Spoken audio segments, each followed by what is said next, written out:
Hare Krishna devotees, welcome to day 34 of our Bhakti Vaibhava seminar on Srimad Bhagavatam, Canto 6. We are in the middle or thereabouts of chapter 18, titled Deity Vows to Kill King Indra. Right, so let us chant our prayers.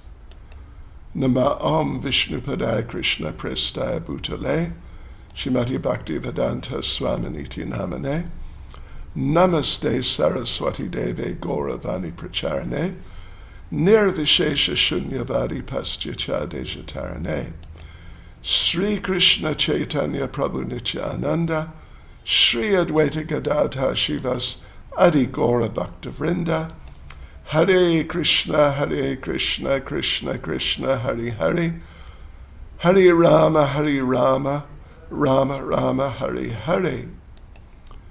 Yes, so devotees, we're sort of in the middle or so of the third section, verse 20 to verse 79. Why did Indra convert some sons of deity into demigods? Yes, because they're always, traditionally, they're demons. All right, so 43, just a second. 43. I promised to give, this is Kasyapa, regretting, my God, what has happened? I've created a monster, what have I done here?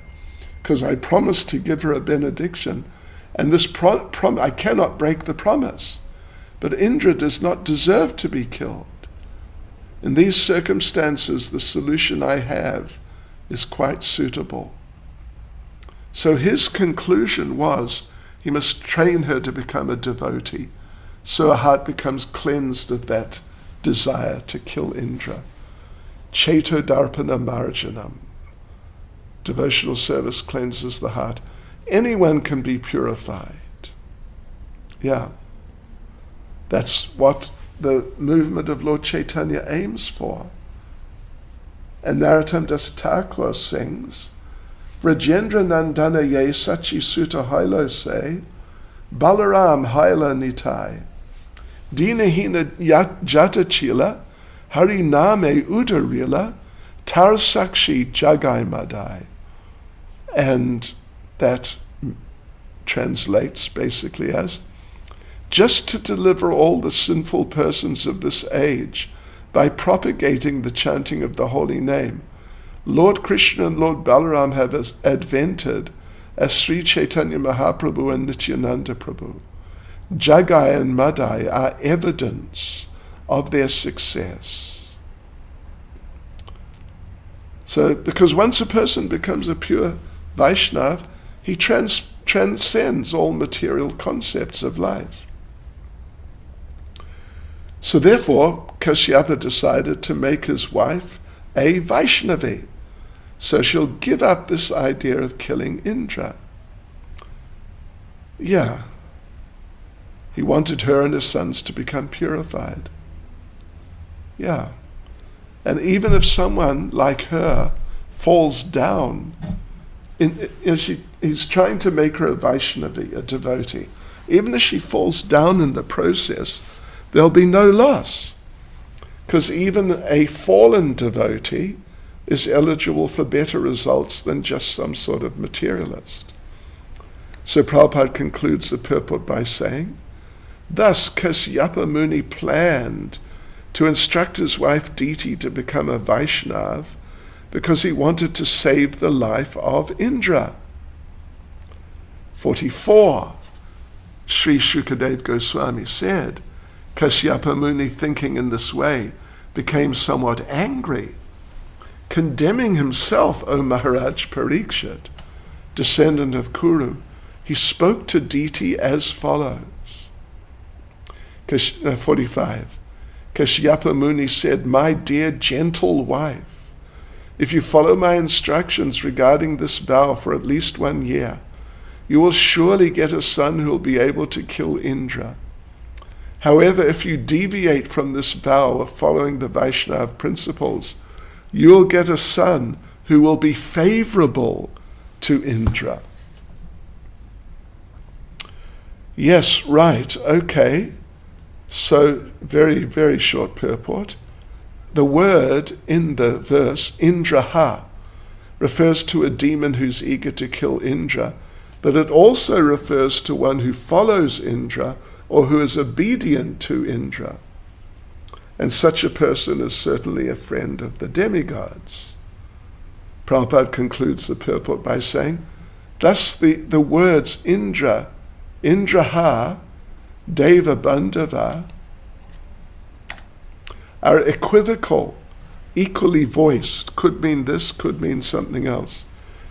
For they say your son will kill Indra, but he'll be very friendly to the demigods. So if a person actually becomes a friend of the demigods, he certainly wouldn't be able to kill Indra, who's the leader of all the demigods. 46. Diti replied, my dear Brahman, I must accept your advice and follow the vow. Now let me understand what I have to do, what is forbidden and what will not break the vow. Please clearly state all this to me. So, because she's eager to kill Indra, she immediately agreed, right, yes, just tell me, what do I do? Prabhupada says this is another side of a woman's nature. If someone, particularly the husband, instructs her, she innocently follows, and so can be nicely trained for good purposes. Prabhupada includes the purport by saying, by nature a woman wants to be a follower of a man.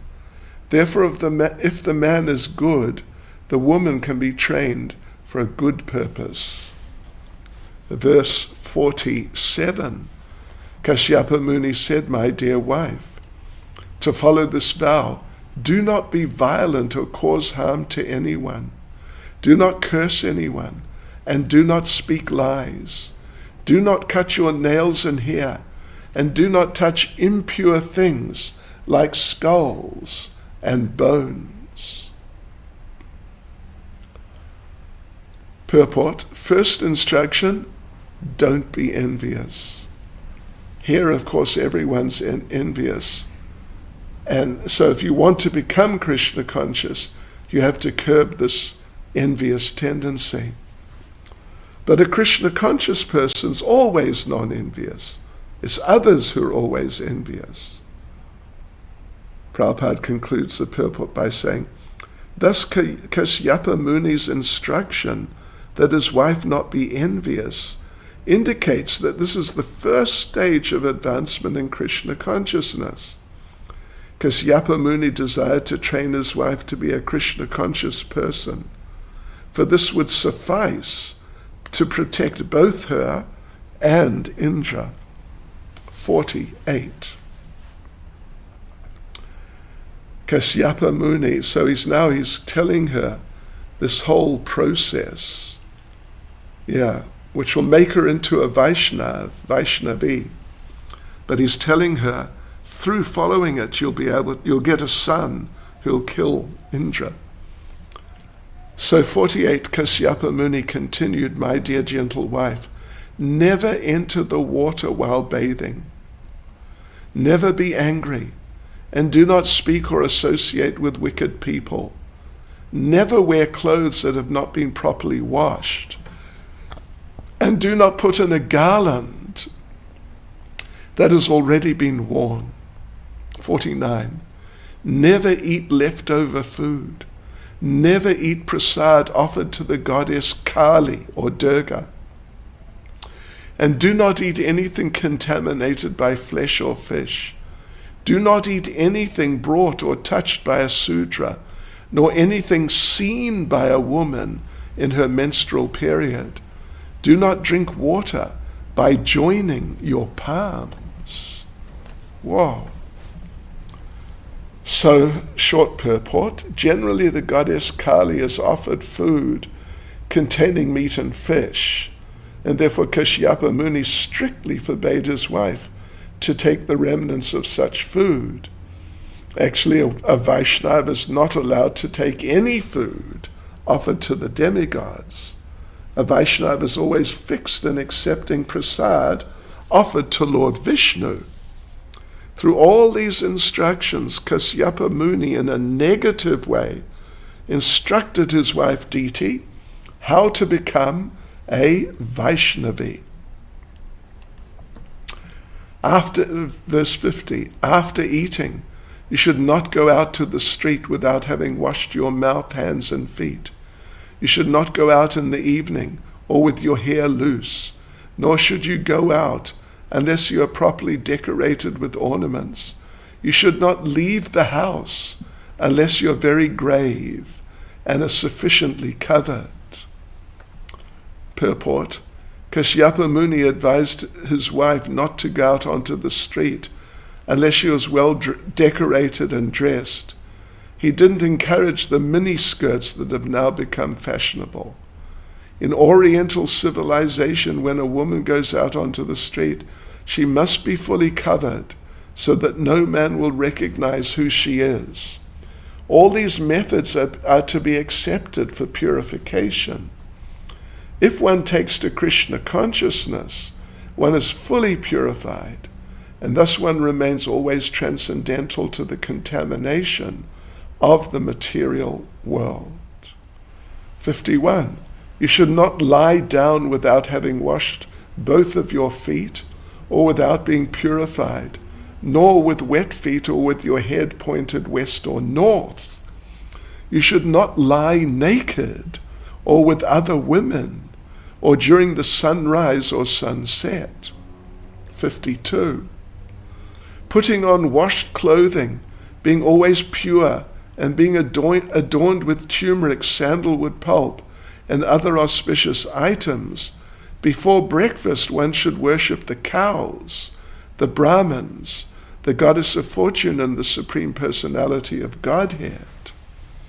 So, purport: if a person's trained to worship the cows and Brahmins, he's a civilized person. Yeah. Of course, we must worship the Lord, but he's very fond of the cows and Brahmins. And any civilization where there's no respect for cows and Brahmins, it's condemned. Yes. So you can't become spiritually advanced without developing Brahminical qualities and protecting cows. And from cows, of course, milk is there, which is very important. But the eating of the flesh of cows pollutes civilization. So Prabhupada concludes the purport by saying, instead of killing the cow to eat flesh, civilized men must prepare various milk products that will enhance the condition of society. If one follows the Brahminical culture, he'll become competent in Krishna consciousness. 53. With flower garlands, sandalwood pulp, ornaments, and other paraphernalia, a woman following this vow should worship women who have sons and whose husbands are living. The pregnant wife should worship her husband and offer him prayers. She should meditate upon him, thinking that he is situated in her womb. And purport: the child in the womb is a part of the husband's body. Therefore, the husband, through his representative, indirectly remains within the womb of his pregnant wife. Kashyapa Muni continued, if you perform this ceremony called Pumsavana, adhering to the vow with faith for at least 1 year, you'll give birth to a son destined to kill Indra. But if there's any discrepancy in the discharge of this vow, the son will be a friend to Indra. So there we go, devotees. That's the end of the whole procedure. Verse 55, O King Parikshit, Diti, the wife of Kashyapa, agreed to undergo the purificatory process known as pumsavana. Yes, she said, I shall do everything according to your instructions. With great jubilation, she became pregnant, having taken semen from Kasyapa, and faithfully began discharging the vow. She's very enthusiastic because she feels she's going to get a son who's going to kill Lord Indra, and she really wants that. So therefore she's very enthusiastic, and the verse says, with great jubilation, she's doing all these things. O king, who are respectful to everyone, Indra understood Diti's purpose, and thus he contrived to fulfill his own interests. Following the logic that self-preservation is the first law of nature, he wanted to break Diti's promise. Thus he engaged himself in the service of Diti, his aunt, who was residing in an ashram. 57. Indra served his aunt daily by bringing flowers, fruits, roots, and wood for yagyas from the forest. He also brought kusha grass, leaves, sprouts, earth, and water exactly at the proper time. 58.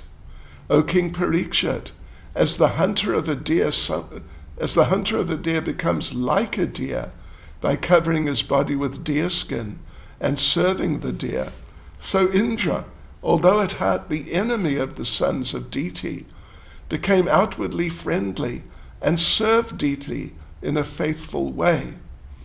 Indra's purpose was to cheat Diti as soon as he could find some fault in the way she discharged the vows of the ritualistic ceremony. Because Indra somehow knows if he can get into her womb and kill the child, then there'll be no son to kill him. At least this is what he was thinking. But he'd only be able to do that when she was inattentive, when she made some fault, then he'd be able to do it. So, but anyway, however, he wanted to be undetected, and therefore he served her very carefully. 59. O master of the entire world, when Indra could find no faults, he thought, how will there be good fortune for me? Thus he was full of anxiety, because if there's no fault, he can't enter the womb and kill the child. The child will be born and likely kill him. Verse 60. Having grown weak and thin because of strictly following the principles of the vow, Diti once unfortunately neglected to wash her mouth, hands, and feet after eating, and went to sleep during the evening twilight. Finding this fault, Indra, who has all the mystic powers, the yoga cities such as Anima and Laghima, entered Diti's womb while she was unconscious, being fast asleep. So Prabhupada's purport: a perfectly successful yogi is expert in 8 kinds of perfection. By one of them, called Anima Siddhi, he can become smaller than an atom, and in that state he can enter anywhere. With this yogic power, Indra entered the womb of Diti while she was pregnant. 62. After entering Diti's womb, Indra, with the help of his thunderbolt, cut into 7 pieces her embryo, which appeared like glowing gold. In 7 places, 7 different living beings began crying. Indra told them, do not cry. And then he cut each of them into 7 pieces again. And here's another purport from Srila Prabhupada. Srila Vishwanath Chakravarti Thakur remarks that Indra, by his yogic power, first expanded the body of the one Marut into 7, And then when he cut each of the 7 parts of the original body into pieces, there were 49. When each body was cut into 7, other living entities entered the new bodies, and thus they were like plants, which become separate entities when cut into various parts and planted on a hill.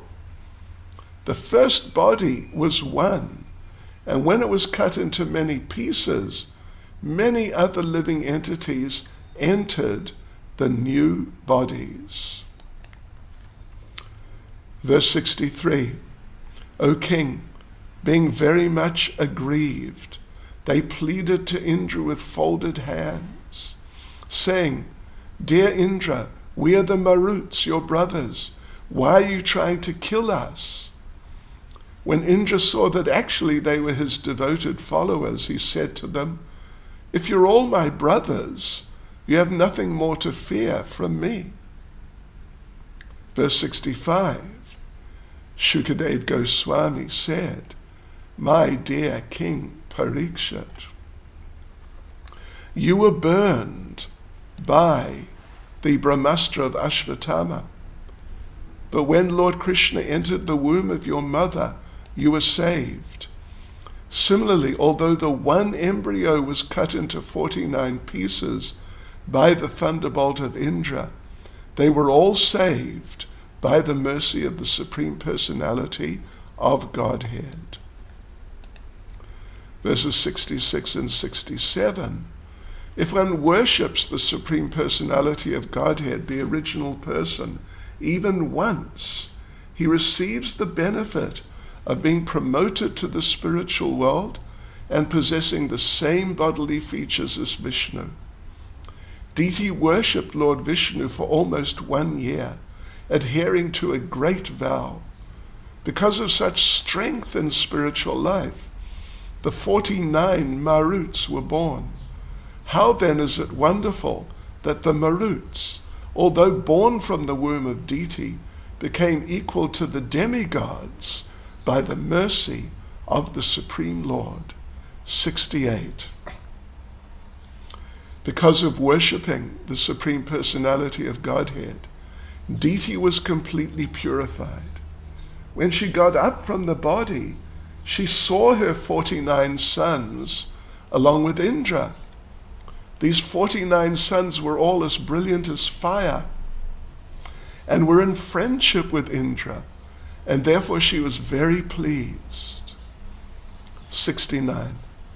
Thereafter Diti said to Indra, My dear son, I adhered to this difficult vow, just to get a son to kill you 12 Adityas. 70. I prayed for only one son, but now I see that there are 49. How has this happened? My dear son Indra, if you know, please tell me the truth. Do not try to speak lies. Of course, we can just note right now that Diti is happy. She knows this is the son that manifests as 49. This is the son who's meant to kill Indra.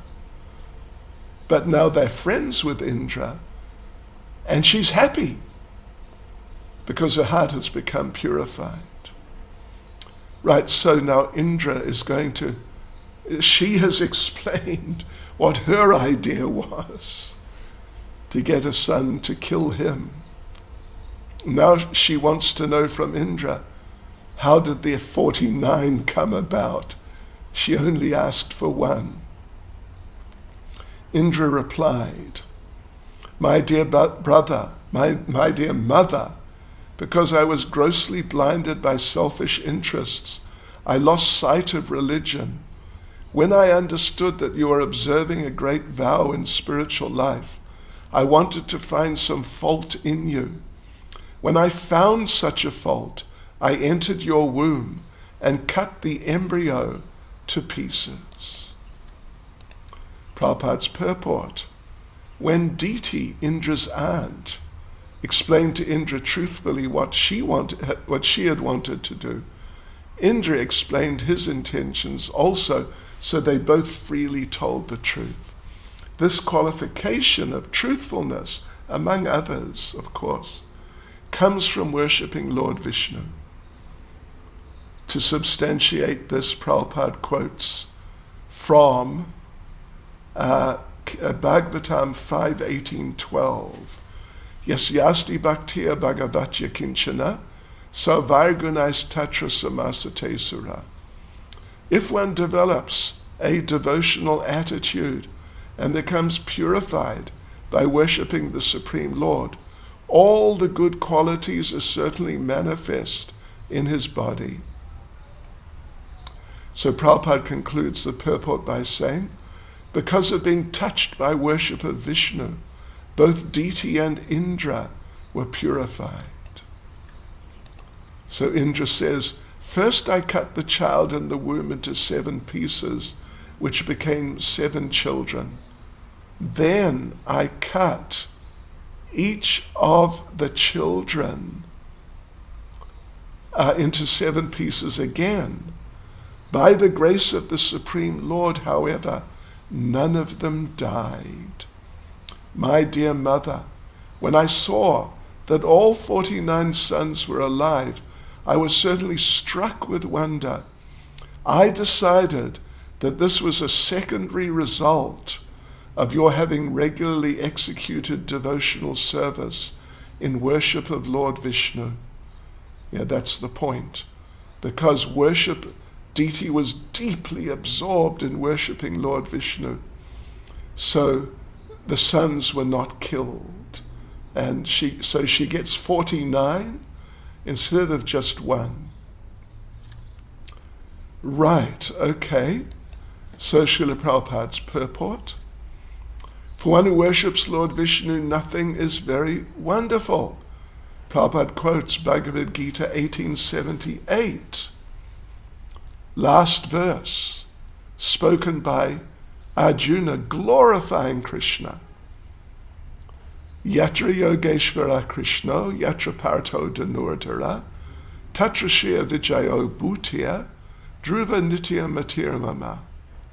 Wherever there is Krishna, the master of all mystics, and wherever there's Arjuna, the supreme archer, there'll also certainly be opulence, victory, extraordinary power, and morality. That is my opinion. So Krishna is Yogeshvara, the master of all mystics, and he can do anything he wants, no problem. So Prabhupada concludes the purport by saying, this is the omnipotence of the Supreme Lord. For one who pleases the Supreme Lord, no achievement is wonderful. Everything is possible for him. Verse 74. Although those who are interested only in worshipping the Supreme Personality of Godhead do not desire anything material from the Lord, and do not even want liberation, Lord Krishna fulfills all their desires. So there's a purport again.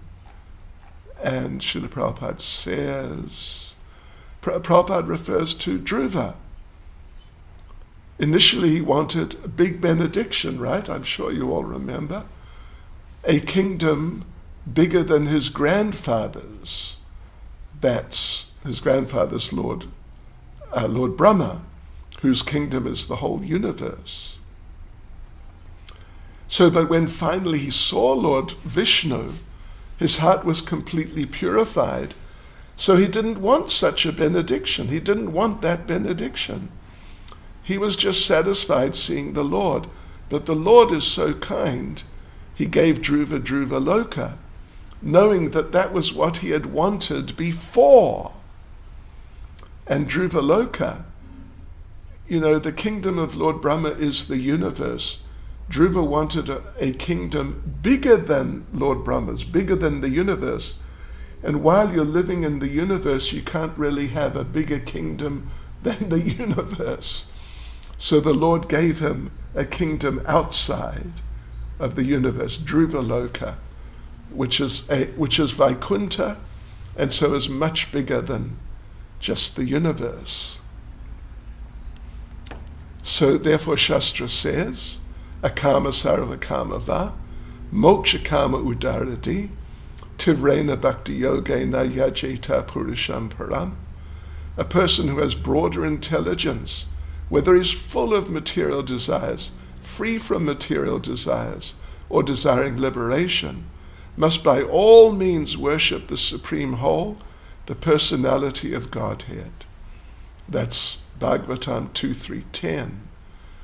So therefore we should all engage in full devotional service.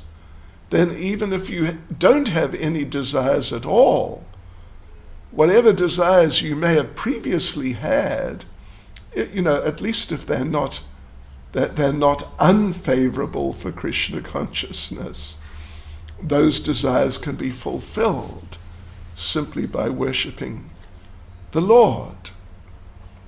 So even a devotee may want liberation, and the Lord fulfills that desire of the devotee by awarding him opulence that will never be destroyed. So Prabhupada concludes the purport by saying, a kami's opulence is destroyed, but the opulence of a devotee is never destroyed. A devotee becomes more and more opulent as he increases his devotional service to the Lord. Verse 75. The ultimate goal of all ambitions is to become a servant of the Supreme Personality of Godhead. If an intelligent man serves the most dear Lord, who gives himself to his devotees, how can he desire material happiness, which is available even in hell? So Srila Prabhupada's purport, an intelligent person will not want to become a devotee in order to get material happiness. Yeah. Of course, an intelligent person will aspire to be a devotee, but not just as a means to get material happiness. And that's the real test of a devotee. That the person becomes a devotee to serve the Lord. And Lord Chaitanya teaches this. Nadanam najanam nasundarim kavitam va jagadisha kamaye mama janmani janmanishvare bhavatad bhaktir ahaitaki twayi. O Almighty Lord, I have no desire to accumulate wealth, nor do I desire beautiful women, nor do I want any number of followers. I only want your causeless devotional service, birth after birth. So Prabhupada concludes the purport by saying, a pure devotee never begs the Lord for material happiness in the shape of riches, followers, a good wife, or even mukti. The Lord promises, however, yogic shemam vahamyaham. That's from Bhagavad Gita 9:22. I voluntarily bring everything necessary for the devotee's service to me. Right, so on we go to verse 76. So Indra is speaking. O my mother, best of all women, I'm a fool. Kindly excuse me for whatever offenses I've committed. Your 49 sons have been born unhurt because of your devotional service. Means instead of being killed by Indra, which was his idea when he was cutting them. Yeah. As an enemy I cut them to pieces, but because of your great devotional service, they did not die. Verse 77. Sri Shukadev Goswami continued, Diti was extremely satisfied by Indra's good behavior. Then Indra offered his respects to his aunt with profuse obeisances. And with her permission, he went away to the heavenly planets, with his brothers, the Maruts. What an amazing story. Isn't that just an amazing story? Verse 78, my dear King Parikshit, I've replied as far as possible to the questions you've asked me, especially in regard to this pure, auspicious narration about the Maruts. Now you may inquire further, and I shall explain more. Srila Prabhupada ki jai.